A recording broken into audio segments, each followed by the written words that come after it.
Sou Viviane Soares, professora de História e vou conduzir a aula de hoje. O tema da nossa aula é relacionado às representações europeias no Novo Mundo. Vamos apresentar um pouco a respeito dos imaginários que foram feitos pelos europeus com relação ao Novo Mundo e espera-se que ao final dessa aula você consiga realizar a leitura de análise e fontes, relatos de viagens de cronistas dos impérios coloniais como Pero Vaz de Caminha, descobridores como Cristóvão Colombo e viajantes em geral. E com essa análise a gente visa a construção de uma narrativa histórica. Contextualizando, de qual momento da história nós estamos falando aqui, né? Então, nós vamos trabalhar entre os séculos XVI e século XVIII. Vamos falar no momento em que a gente tem um grande volume de informações com relação ao que poderia existir aí, né, do outro lado do oceano, que a gente chama de Novo Mundo. Ao tratar de Novo Mundo, a gente está tratando mais especificamente da América. Ao tratarmos, então, da era moderna e pré-moderna também, que é o contexto que a gente vai falar, tanto pré-moderna, a era moderna e pós-moderna, a gente está falando de um período de uma série de transformações. Transformações no modo de pensar, transformações na ciência, um grande desenvolvimento tecnológico, e todos esses avanços, eles tornam possível uma maior compreensão do mundo como um todo e uma transformação na sociedade, nas questões culturais, né, na questão aí do pensamento científico de forma geral. Encurtar as distâncias, desvendar a natureza, lançar mares antes navegados, foram apenas uma das poucas realizações desse contexto que a gente está tratando, né, deste período histórico. A razão e a ciência se estabelecem como uma nova forma de ver o mundo. Vários imaginários foram criados a respeito daquilo que era desconhecido. Então, ao tratar aí do oceano, ao tratar do Novo Mundo, ao tratar daquilo que se buscava, mas que não tinha informação ao certo, criou-se a ideia de que poderia existir monstros marinhos, poderia existir aí abismos, situações que colocariam à prova, né, todo o desenvolvimento dos marinheiros. Então, esses imaginários, eles crescem muito. Por quê? Num contexto em que as pessoas elas acreditavam mais no que ouvia do que elas viam realmente, elas acreditavam muito nessas histórias, né? E elas deixavam aí uma certa insegurança. Ao tratar de imaginário, dessa questão dos monstros, a gente faz uma relação da nossa situação atual. Se a gente fala hoje a respeito dessa pandemia do coronavírus que nós estamos vivenciando, fica muito para a gente próximo compreender o que o imaginário ele faz na vida das pessoas, né? É claro que hoje nós temos uma série de informações que nos ajudam a compreender melhor, mas mesmo assim nos vemos permeados de uma série de histórias que nem sempre estão relacionadas com a ciência e que deixam a gente inseguro, que causa um medo muito grande, né? Que causa aí uma instabilidade emocional nas pessoas. Se hoje, com todo esse conhecimento que nós temos, essa sensação está muito presente, vamos pensar nessa época que a gente está tratando aqui, século XV, XVI, como era para as pessoas lidar com algo que elas ouviam falar de uma maneira bem pesada, vamos dizer assim, né? Aquela questão de gerar medo mesmo. Como seria lidar com isso tudo nesse contexto que a gente está falando? E o que essas pessoas utilizaram como forma de amenizar aí essa situação de medo, de insegurança e enfrentar o perigo, né, os desafios. Bom, sobre o mar, vou falar um pouquinho para vocês aqui como o mar era visto pelos navegantes, né? O alto mar era para os navegadores do século XV, o que o espaço é hoje para os astronautas, com a diferença de que o navegador ele sabia muito menos para onde ele ia e tinha menos esperança de voltar. Tinham receio de navegar na costa atlântica da África, além do Marrocos. Por quê? Nesse caso, entraria no Mar Verde das Trevas, um pântano inavegável, cheio de monstros, que tinha sido apontado pelos geógrafos árabes. Se aproassem para o norte, iria dar numa vastidão gelada, onde Judas espreitava perto das bocas do inferno. O pior de tudo era que, em qualquer direção, estaria mais longe da terra e à mercê de todos os elementos. Então, essa passagem, ela mostra para a gente um pouco desse imaginário que se criava em torno do oceano, né? Em torno do desconhecido. Já parou para pensar qual foi o desafio para esses navegadores lá no século XV, XVI em enfrentar esse desconhecido? Quais os maiores medos que esses navegadores, então, tinham, né? Carregavam aí? A ideia de que o oceano ele era conhecido como mar tenebroso, né? De que as pessoas que iam não voltavam, que existiam monstros que consumiam os navios ou que sopravam até que a embarcação virasse, né? A questão também dos abismos, que chegariam a tal ponto e o navio ele cairia num abismo sem fim. A gente traz algumas imagens que nos ajudam a compreender aí um pouco essa questão dos imaginários. Então aqui a gente tem aí um peixe que mais parece com um monstro, né? A gente vê que nas entranhas dele a gente tem várias pessoas. A gente tem também aqui uma embarcação sendo levantada por um monstro. E todas essas imagens e as falas que permeiam essas imagens, elas estavam muito presentes na vida desses navegadores. Aqui é a imagem do abismo, né? Dentro daquela ideia de que a Terra era plana, imaginava-se que se ela fosse, né, plana mesmo, como um prato, vamos dizer assim, chegaria à borda, chegaria a um final. Então existe um medo muito grande que ao chegar nessa borda, a embarcação então caísse, como a imagem aqui traz pra gente aí uma representação. Entretanto, gente, mesmo a gente falando de todos esses medos, de todas essas lendas, esses navegadores, eles se arriscavam. E o que será que fazia com que eles enfrentassem todos esses medos, todos esses imaginários e se lançassem para o mar, né? Já dizia aí Fernando Pessoa, navegar é preciso, viver não. Tratar dessa fala dele nos faz pensar, né? Naquele momento, a navegação era tão necessária ou tão desejada que a própria vida ela era colocada em risco.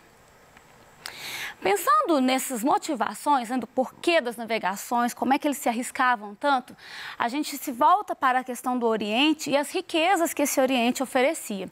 Então, muitos navegadores buscavam riqueza nesse Oriente, né, já que o comércio aqui era muito forte.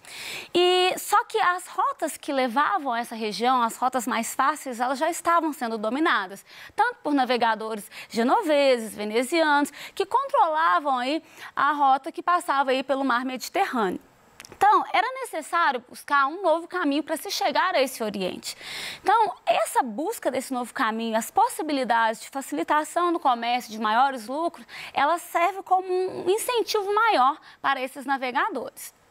Bom, a gente falou a respeito do incentivo ligado às especiarias, né, que eram condimentos, temperos, produtos aí aromatizantes, peles, né? Num período em que a gente não tem, por exemplo, o uso de geladeira, né? Eles precisavam de temperos, algo que contribuísse aí para a manutenção do sabor da carne, dos alimentos. Então, esses temperos, nesse contexto, eles eram muito valorizados. Então, as especiarias é um dos exemplos, mas a gente tem também como desejos aí, como busca, a questão de mais terras, a questão aí de fiéis para a Igreja Católica.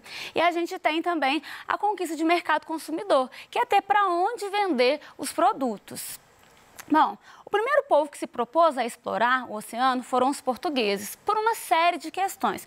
Os portugueses eles já haviam passado por um processo de centralização do poder, né, de formação de uma monarquia centralizada. Eles tinham experiência náutica, experiência na construção de embarcações. Então, todos esses fatores, a acumulação de capital também é muito importante a gente citar, isso contribuiu para que eles se lançassem nas navegações. Mais tarde, nós vamos ter os espanhóis, que também já vão ter passado por esse processo de centralização.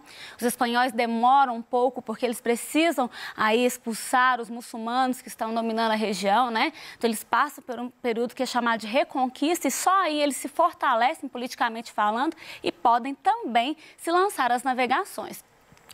Então, um dos pontos importantes neste contexto, a gente tratar aí do Novo Mundo, é a chegada de Cristóvão Colombo, né? Que ele vem amando ou patrocinado, melhor dizendo, pela Espanha, embora ele não era espanhol, ele era um genovês, mas ele chega ao que a gente chama hoje de Novo Mundo, né? Então, ele vai chegar nas terras que mais tarde foram batizadas de América.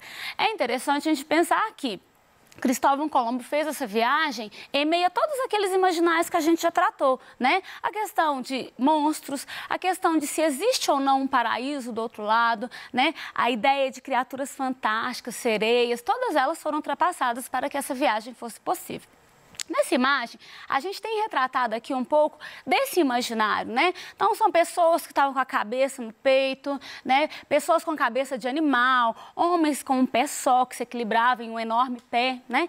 Todos esses imaginários, eles estavam localizados, vamos dizer assim, na região do Oriente, né? Na região da Índia. E à medida que esses povos iam chegando nessa região e descobriam que lá não existia, de fato, aquilo que eles acreditavam existir, eles começam meio que deslocar esse imaginário para outras terras que eles não conheciam. No caso aqui, a gente está falando do Novo Mundo. Então, eles já começavam a entender que se não estava lá, né, e já que eles precisavam acreditar que aquilo existia, então eles colocavam esses monstros, então, no Novo Mundo. Era no Novo Mundo, na visão deles, que encontraria esses monstros.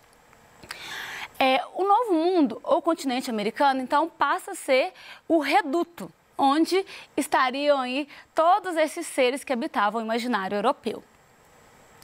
A gente vai ver aqui agora um trecho do Diário de Cristóvão Colombo. Esse trecho nos ajuda a compreender um pouco dessa ideia, né, de como eles percebiam.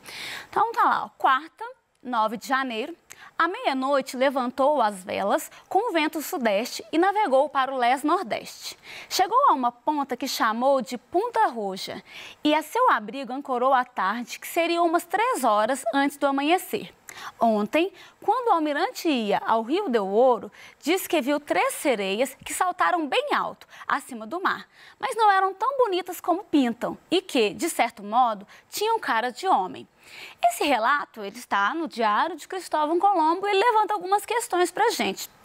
Colombo, que enfrentou todos esses desafios, navegou rumo ao Novo Mundo, rumo ao desconhecido. Em seu diário há um relato em que ele trata aí, né, de marinheiros terem visto a sereia. Ele até descreve que elas eram feias, que elas pareciam com homem. Como a gente compreender que esse relato estava presente nesse diário, né? Então, do que será que ele está tratando? Que tipo de descrição que vai embasar as narrativas do Colombo aí? De qual realidade ele está falando? Será que ele deixou a imaginação falar mais alto do que os dados, né? Aquilo que ele tinha de conhecimento? Como a gente pode entender esse relato? Uma das questões que nos leva a entender esse raciocínio do Colombo é que, como todos os navegadores da época, né, ou melhor, como muitos navegadores da época, a leitura dos relatos de Marco Polo, elas eram assim, muito presentes, eles faziam essa leitura.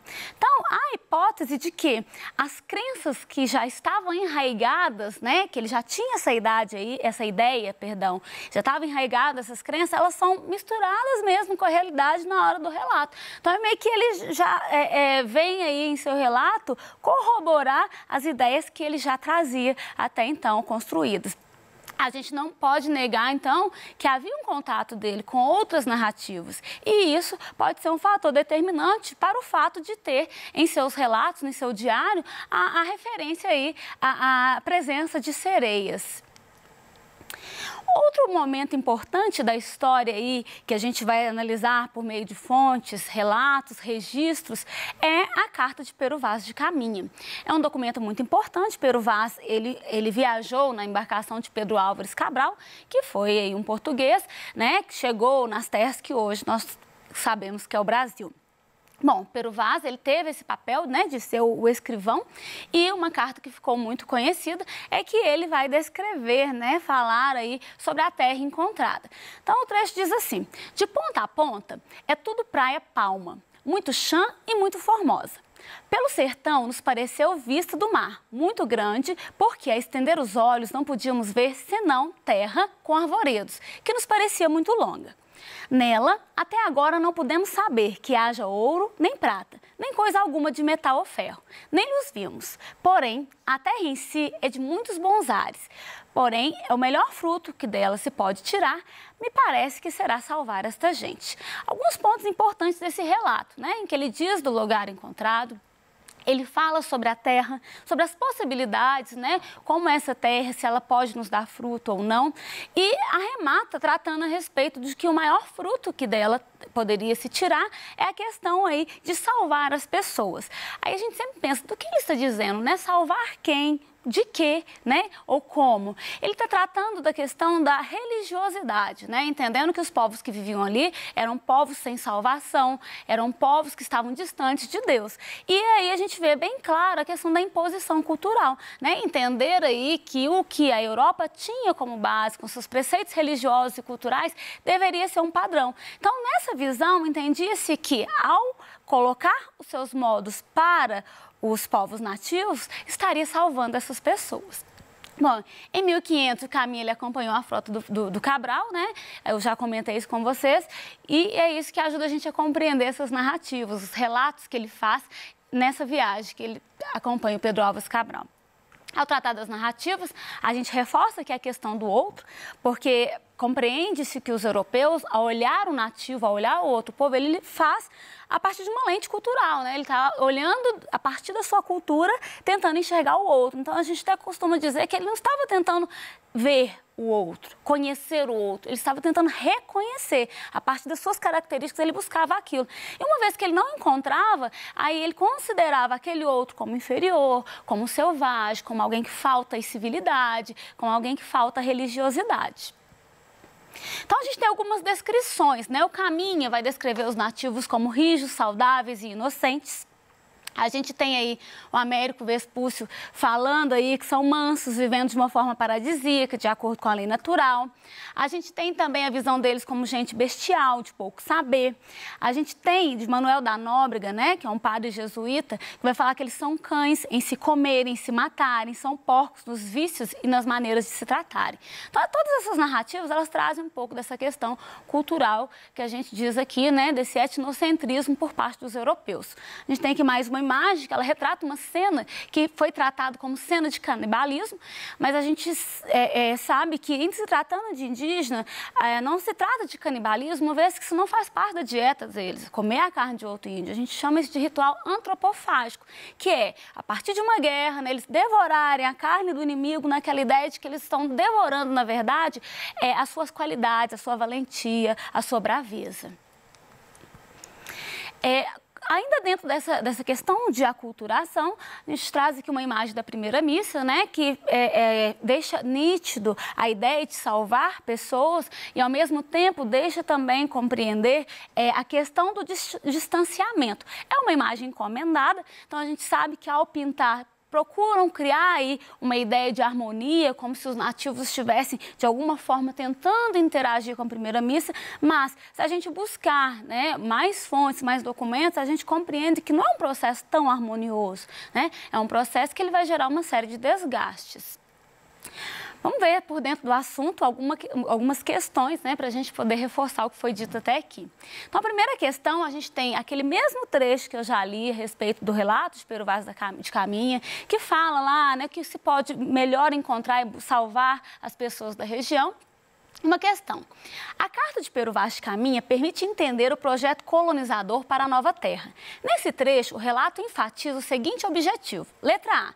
Valorizar a catequese a ser realizada sobre os povos nativos. B. Descrever a cultura local para enaltecer a prosperidade portuguesa. C. Transmitir o conhecimento dos indígenas sobre o potencial econômico existente. D. Realçar a pobreza dos habitantes nativos para demarcar a superioridade europeia. E E. Criticar o modo de vida dos povos autóctones para evidenciar a ausência de trabalho. Então, a questão certa, letra A, que é valorizar a catequese a ser realizada sobre os povos nativos, uma referência àquela ideia toda de salvar, né, a população. Outra questão aqui é a respeito também de um relato de viagem, né, que fala, ó, todo homem de bom juízo, depois que tiver realizado sua viagem, reconhecerá que é um milagre manifesto ter podido escapar de todos os perigos que se apresentam em sua peregrinação. Tanto mais que há tantos outros acidentes que diariamente podem aí ocorrer, que seria coisa pavorosa àqueles que aí navegam querer pô-los todos diante dos olhos quando querem empreender suas viagens. Esse relato, associado ao imaginário das viagens marítimas da época moderna, expressa um sentimento de, letra A, gosto pela aventura, B, fascínio pelo fantástico, C, temor do desconhecido, D, interesse pela natureza ou E, purgação pelos pecados. Então, esse relato ele fala sobre o temor do desconhecido, né, relacionado aí a essas viagens. Por fim, deixo aqui um mapa conceitual, né, o tema central dele, representações europeias no Novo Mundo. A partir desse tema central, você pode elencar as ideias que foram mais importantes nessa aula, que te remete a esse assunto aí e facilita a compreensão. Aqui tem algumas opções, né, sobre o contexto, o Novo Mundo, a questão do imaginário, monstros, sereias, abismos. Você pode acrescentar com as ideias que forem mais importantes. Fique ligado na nossa próxima aula. Vamos trabalhar um pouquinho sobre o circuito dos tráficos de escravos no Novo Mundo. Até lá!